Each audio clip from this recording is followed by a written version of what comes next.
Imagine moving into your dream home with your wife, only to discover it's already occupied by something that scratches, bites, set fires, and seems to hate men with a burning rage. This is the Sallie House in Atchison, Kansas, a place so violent that seasoned paranormal investigators call it one of the most dangerous haunted locations in America. What started as a tragic medical mistake in the early 1900s exploded into scratches that draw blood, spontaneous fires, demonic oppression, and a family that barely escaped with their lives. Tonight we're going deep.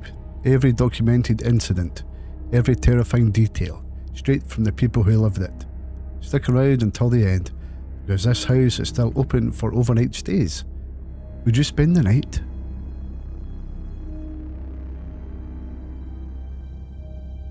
This ordinary looking brick house was built between 1867 and 1871 by Irish immigrant Michael C. Finney. He died inside at 1872, just a year after moving in. His son, Dr. Charles C. Finney, took over the property. Charles was one of the few physicians in Atchison at the time. The front downstairs room served as his medical office because the town had no hospital until 1915. The Finney family owned the house continuously until 1939. Upstairs was their living space. Downstairs, patients came and went. For decades after the Finneys left, the house was quiet. Owner Ethel Anderson lived here from 1958 to 1990 and swore until her death in 2000 that nothing supernatural ever happened.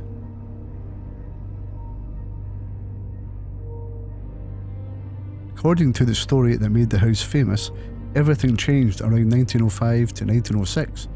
A frantic mother pounded on Dr. Finney's door in the middle of the night. In her arms was her 6-year-old daughter, Sallie, writhing in agony from the doctor diagnosed as a ruptured appendix.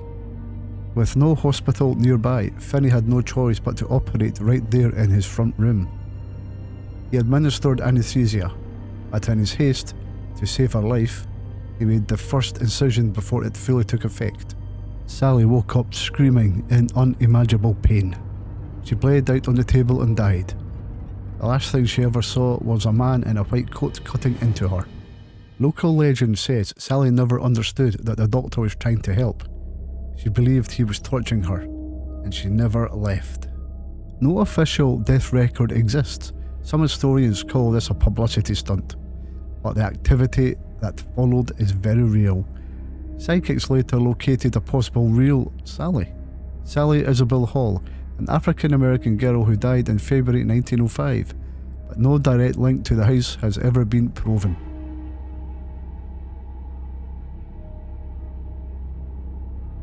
Fast forward to winter 1992, newlyweds Tony and Debra Pickman, expecting their first child, rent a charming old house. They turn the upstairs bedroom into a nursery for baby Taylor. For the first few months, nothing. Then the little things start. Light bulbs burn out instantly. The oven timer turns itself on when no one is in the kitchen. Cordless phones die, then suddenly work again. Their normally calm dog barks and growls at the empty nursery. After Taylor is born, they come home one day to find every single stuffed animal pulled off the chair and piled neatly in the middle of the nursery floor. No one had been inside. They put the toys back. The next day, same pile. One teddy bear keeps ending up on the floor no matter how many times they move it. Tony's brother Larry stays over and watches the bear rotate 180 degrees on its own while they are downstairs.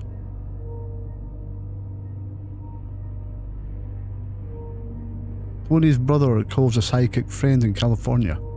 She describes a little girl, 5 to 13 years old, named Sallie. Sweet, playful, but anxious around men. She just wants to be part of the family. Debra, now fiercely protective of the phantom daughter, buys a doll, gift wraps it and leaves it for Sallie. The next morning the doll is out of its packaging and sitting in Taylor's crib. The wrapping and box completely undisturbed. But the sweetest little girl starts turning nasty, especially toward Tony. Tony wakes up with 3 deep bleeding scratches down his back. During a gathering with friends, an invisible hand slashes his forehead in front of everyone. He dreams of being dragged from bed, wakes with blisters on his wrists, shaped exactly like small child-sized fingerprints. He hears overlapping whispers and voices only he can hear. Something nibbles his toes at night. Candles light themselves, an oil lamp catches fire, a teddy bear bursts into flames. A medium tries to cleanse the house. Debra begs her to let Sallie stay. The cleansing fails spectacular. Tony is attacked with 8 fresh scratches during the ritual. Voices grow louder. Tony suffers blackouts. In one, he kills a stray cat with a butcher knife and hears the voices telling him to stab his wife next. He fights it. At the top of the stairs, an unseen force shoves him so hard the railing breaks. Debra finally admits there's something far darker than a little girl in the house. They flee in 1994 after less than 2 years. Down behind you too. In and of itself, the sensation of cold and static electricity was intriguing, but not proof of the existence of Sallie. However, the sensations, some were feeling more strongly than others, were usually followed by physical harm to Jeff. More. Oh, well, now that's very interesting. Would it be okay if I sit down first? Why don't you sit down? I can tell that you're losing your breath right now. Sallie, what did I tell you? Sallie, we see you. We know you're here. Whoever or whatever was responsible for these painful scratches struck repeatedly throughout the day. At one point, new welts began to form on Jeff's stomach. Then, I was shocked to see mysterious welts forming on his forehead. This whole spirit thing scares me, and it just, some of the things she's done, she's lit fires, and I think, well, if she wants to hurt me, why couldn't she just light me on fire, or whatever she does to some of the other things around here? But yeah, this is as far as she goes.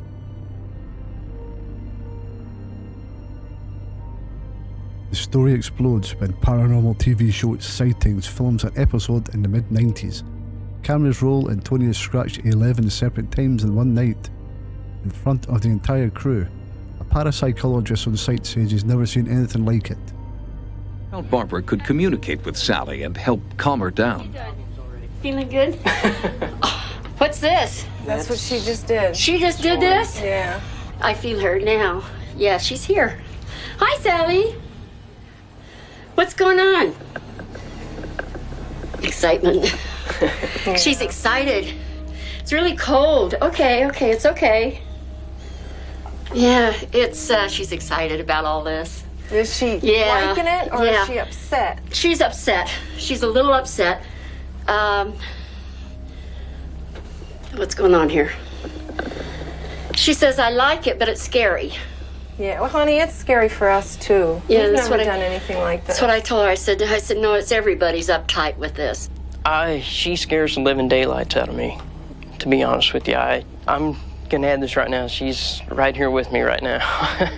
I'm feeling something really cold shoot around my stomach. We asked Jeff to describe what he was feeling. He looked like he was in pain, but Jeff didn't respond. For a moment, he couldn't speak. I've lost my breath, I'm sorry. Today, in the chair, as you guys were interviewing my wife, I was sitting in the rocking chair with my son. He was playing with a little toy, and we were tilted a little forward so we could watch the interview through the doorway. When this cold just shot through my arm, and it's done it before, I knew the feeling. It's just, I can't explain the cold. It freezes your bones, everything. And as I looked towards my arm, I had 4 scratches that were bleeding as I looked at them. And it's really frightening. Yeah.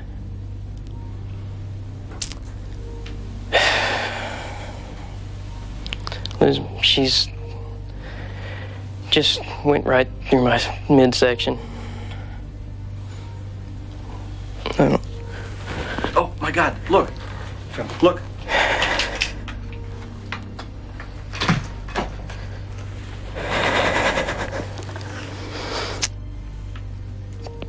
I Oh, look, they're forming. can't come up with an explanation why she does Look, this. it's forming right there. She tends to do this to me because I upset her sometimes. And she wants to be noticed, I think, today. During filming, the letters MC are carved into Tony's back. The house later appears on A Haunting, 2006, Paranormal Witness, 2013, where Debra herself says Sallie was a facade for something much darker. Ghost Adventures, 2015, multiple BuzzFeed Unsolved episodes, dozens of YouTube investigations. Investigators report equipment failing or batteries draining instantly. Shadow figures, physical touches and scratches, especially on men. Cold spots, trained guide dogs refusing to enter the nursery. A possible pentagram or demonic sign in the basement, later removed. Some teams believe Sallie is a child spirit being used or trapped by more demonic entity. Possibly the older woman in black Tony encountered, or something far worse. And I gradually dropped a point again. It's now 0.2. It keeps getting cooler in this room. It's like a narrow shaft of cool air. Mm-hmm. It is. And my hand is, I can feel it coming down, but his hand's on top of mine. And if you put yours underneath, you should be able to feel it as well, even though... Ooh, I actually feel it slightly cooler. Feel that? Yeah. Blowing around? Yeah. I actually feel like a small circumference about 4 inches in diameter coming straight down. And our hands are blocking the airflow. That was interesting. It was almost like a narrow thing hitting the back of my hand. The instruments picked up both an increase in electromagnetism and a measurable decrease in room temperature. But no instrument could explain what happened just a few minutes later in the kitchen. Pamela was showing Barbara a teddy bear that had been inexplicably burned. Later, in the same spot, Sallie seemed to be telling Pamela she was the fire starter. My husband found this kind of half fresh, half dead flower singed around the edges. Is it possible that Sallie burned the rose in reaction to Pamela's discussion about the teddy bear? We went back to that earlier moment on our raw field tapes. The rose was there on the windowsill, but at this point it appeared fully red, with undamaged petals. Who could have burned that rose without anyone seeing it or smelling it in the space of less than 5 minutes? That's incredible. The interior leaves are burnt around the edges with no damage to the overlapping leaves, as if they were individually burned and then assembled. That is bizarre. You can't duplicate this. This cannot be duplicated.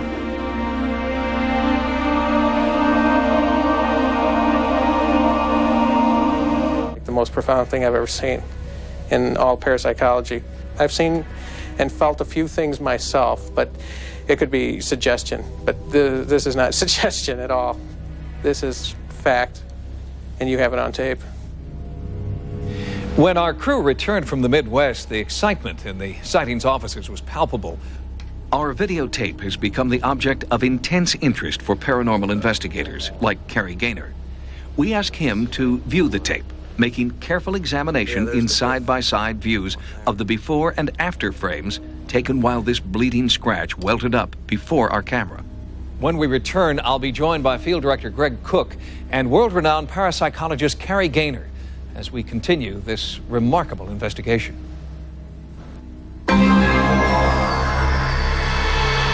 Joining me now is Sightings Director Greg Cook. Greg supervised the crew on site during our investigation. Greg, you've earned your stripes in the news business for a long time. You've worked for 60 Minutes and elsewhere. Has anything like this ever happened before? Never, Tim. The frightening thing was that it happened early in the day at 10 o'clock in the morning with all of the movie lights on and all the people through the house. It wasn't like what you would presume you see when you see a ghost.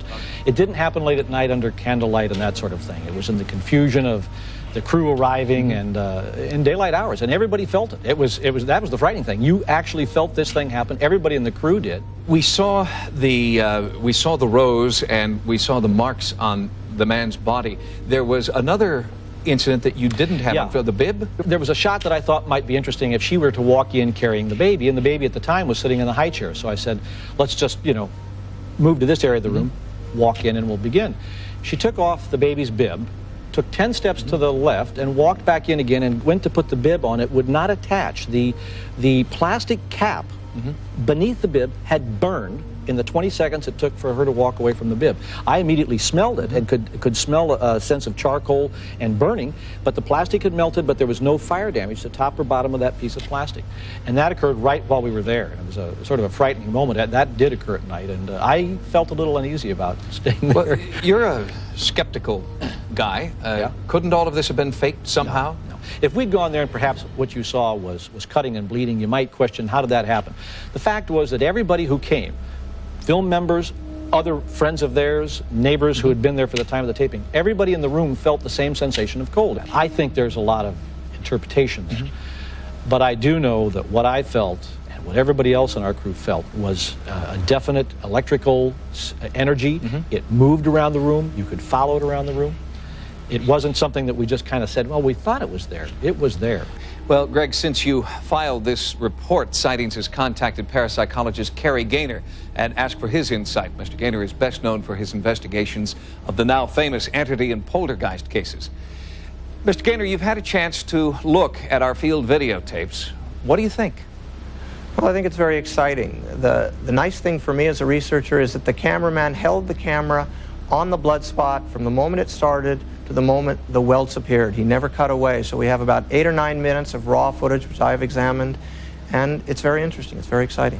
I spent a great deal of time trying to determine which cases are worth investigating and which are not, and I think this one is. What are some of the more common signs of a haunting, things that show up here as well as other cases you've looked into? Well, one of the things I was intrigued by were the bears that were found in the middle of the room. And they went out of the room and they put the bears back. They came back and one bear was found in the middle of the room. Like poltergeist? That's right. This suggests a very playful kind of experience. And we come across this a lot. People take their clothes out, they get up the next morning, they're back in the drawer again. Just playful type phenomena. You think this family is at threat, in danger? Well, I think there are different types of things going on in this house. I wouldn't think there's one explanation. The bears appearing in the middle of the room is a playful type poltergeist experience, but the scratches on the man's stomach and his arm, and according to his testimony, he was yanked out of his bed. Those are pretty terrifying experiences, and yes, I'm a little concerned about that. We'll continue to look into it. Parapsychologist Kerry Gaynor, thanks for joining us. Thank you.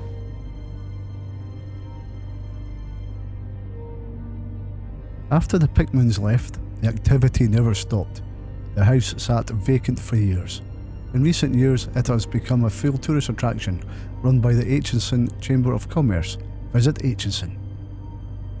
You can book guided daytime tours, about 1 hour starting at $20.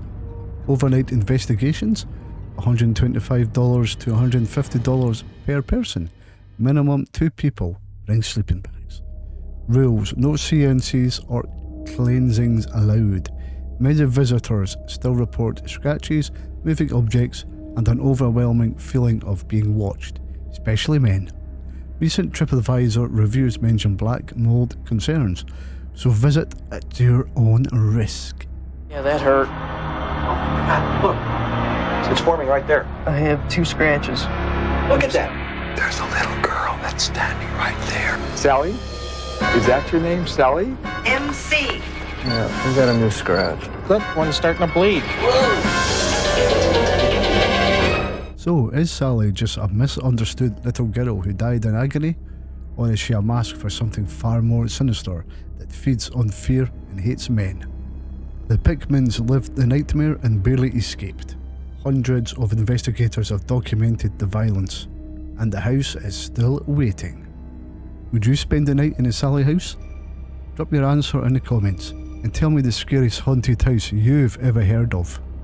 If you want more deep dive haunted house stories, hit that like button and subscribe. Turn on notifications. Until next time, I'll scare you later. Thank you everybody for watching the video. I really hope you enjoyed it. If you liked, why not like, comment and subscribe on my channel? That'd help me out a great deal. Anyway, here are some other videos that might pique your interest. Until next time, I shall catch you later. See ya.